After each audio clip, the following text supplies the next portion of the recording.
आज आहे माझ्यासाठी खास स्पेशल दिवस, कारण स्वामींनी माझी सगळ्यात मोठी इच्छा पूर्ण केलेली आहे आणि ती म्हणजे आज आम्ही चाललो आहोत माझ्या भावासाठी मुलगी पाहायला. म्हणजे मुलगीच पाहायला आलेली आहे घरी आणि खूप छान आहे आणि म्हणजे सगळं ठरलेलं आहे, पसंत आहे. तिला घर पाहायला बोलवलं होतं आणि नंतर मग तिची ओटी वगैरे भरून घेतली आणि खरंच मी स्वामींना खूप मनापासून आभार मानते की त्यांनी माझं सगळ्यात मोठं स्वप्न पूर्ण केलं. माझं लग्न झालं होतं ना, तेव्हा मला नंतर ही चिंता होती की आता भाऊ सेटल होऊन त्याचं लग्न कधी होईल. मला आणि आईला, आमच्या दोघांनाही वडील गेल्यापासून फक्त त्याची चिंता होती आणि ते सगळं स्वामींनी जुळून आणलं आणि स्वतःहून सगळं चालत आलं. खरंच स्वामींचे मी खूप आभार मानते. माझ्या आयुष्यामध्ये त्यांचे खूप सारे अनुभव आहेत, मी ते तुमच्याशी पण नक्की नंतर शेअर करीन.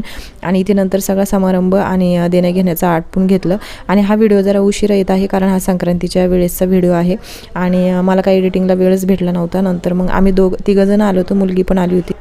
तर चला, मला कमेंट करून नक्की सांगा की हे नक्की लव्ह मॅरेज आहे की अरेंज मॅरेज आहे.